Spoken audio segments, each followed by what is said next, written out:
Assalamualaikum warahmatullahi wabarakatuh. Halo teman-teman, perkenalkan nama saya Melisa Effendi dari kelas 2 Farmasi. Di video kali ini kita akan belajar tentang autoimunitas dalam mata kuliah farmakoterapi, gangguan imunologi, dan onkologi. Ada 16 poin yang akan saya jelaskan, simak baik-baik ya. Yang pertama, di sini saya akan menjelaskan dulu definisi autoimun. Jadi pada penyakit autoimun, sistem tubuh itu menyerang sel-sel tubuh. Serangan terhadap diri sendiri oleh sel imun itu disebut autoimunitas. Ada lebih dari 100 penyakit autoimun. Beberapa di antaranya itu adalah seperti diabetes tipe 1, multiple sklerosis, lupus, dan rheumatoid arthritis. Mereka dapat memengaruhi satu organ, seperti pankreas pada diabetes tipe 1 ataupun seluruh tubuh pada lupus. Nah, 80% dari semua orang yang didiagnosis dengan penyakit autoimun itu adalah wanita. Namun, belum diketahui pasti hal ini disebabkan oleh hormon atau perbedaan genetik antara pria dan wanita.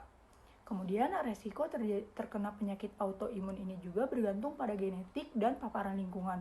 Contohnya itu paparan lingkungan itu meliputi virus, bakteri, makanan, dan obat-obatan.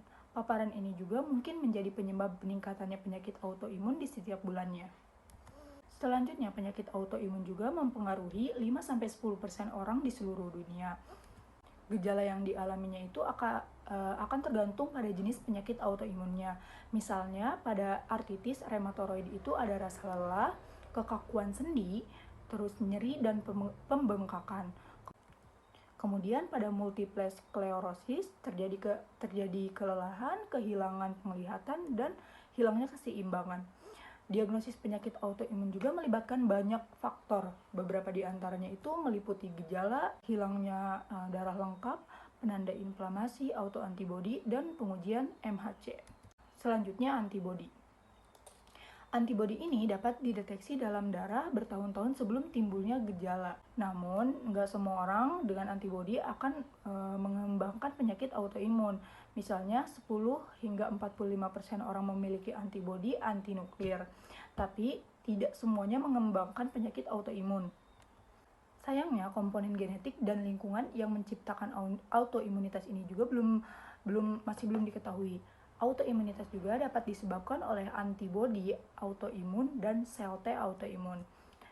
Namun, pada orang yang sehat, sel imun ini tidak menyerang jaringannya atau non-reaktivitas terhadap jaringan tubuh sendiri. Ini juga disebut dengan toleransi imun. Kemudian, ada beberapa titik pemeriksaan juga untuk menghilangkan antibodi diri dan sel T. Namun, jika titik pemeriksaan ini gagal, autoimunitas atau hilangnya toleransi dapat terjadi. Jadi, di mana letak kesalahannya?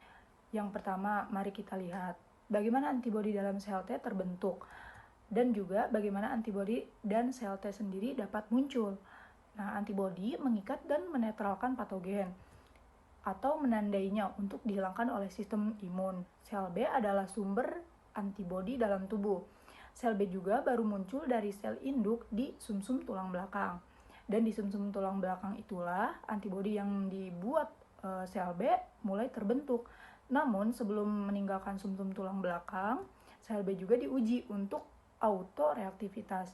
Jika mereka bereaksi terhadap antigen diri, mereka mati. Tapi kalau misalkan tidak, mereka pindah ke limpa. Di limpa juga sel B yang belum matang terpagar antigen diri dan mati jika bereaksi. Mereka kemudian dilepaskan dan bergerak ke kelenjar getah bening untuk menunggu infeksi.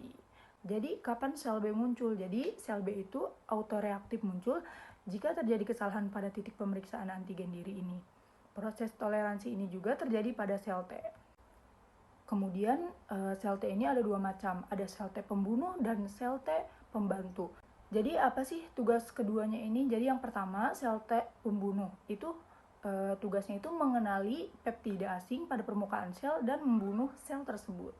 Kemudian, tugas sel T pembantu adalah mengidentifikasi peptida asing dan membantu sel B membuat antibodi. Dengan bantuan sel T pembunuh dan sel T pembantu, tubuh akan melawan infeksi baik di dalam maupun di luar.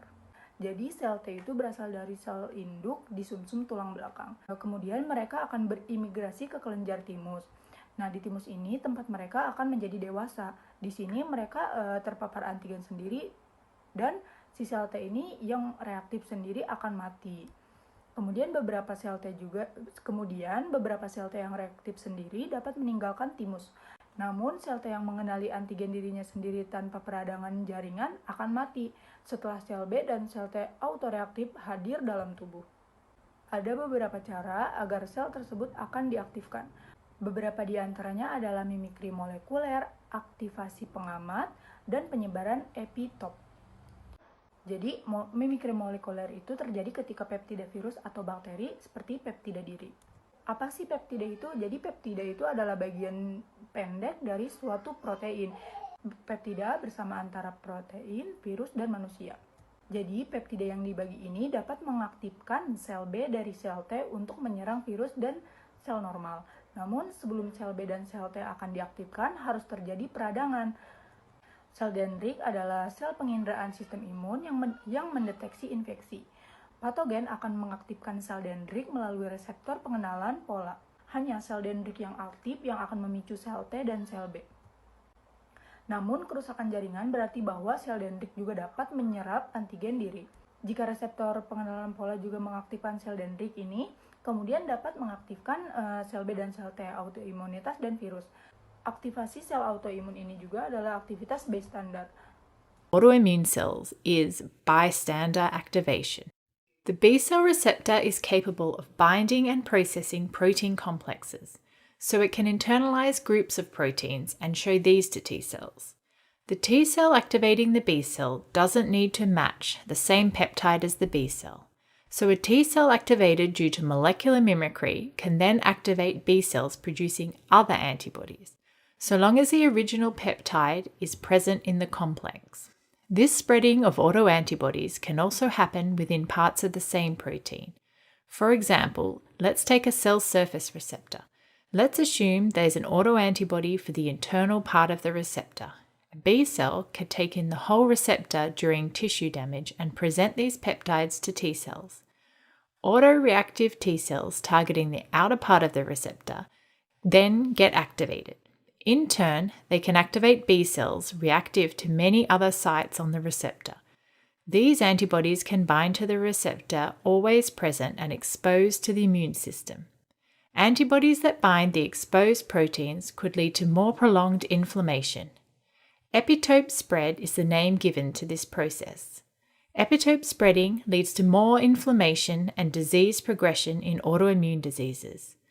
Autoimmune diseases likely develop due to more than one of these mechanisms. Another possible contributor to developing an autoimmune disease is viral persistence. In some people, some viruses persist within cells and the immune system cannot remove them.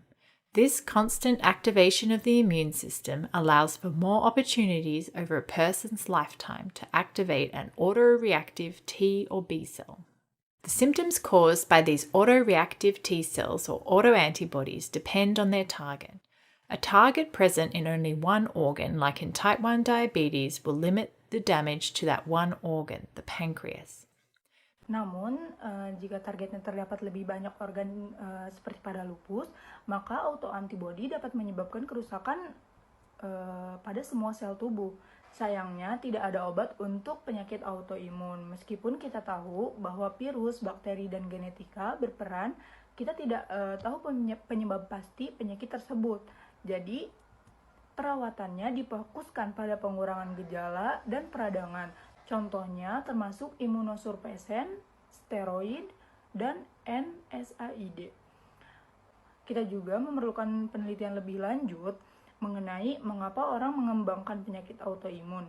Pengembangan terapi yang ditargetkan bergantung pada lebih banyak pengetahuan tentang penyebabnya. Oke teman-teman, segitu aja video pembelajaran kali ini. Mohon maaf bila ada salah-salah kata. Wassalamualaikum warahmatullahi wabarakatuh.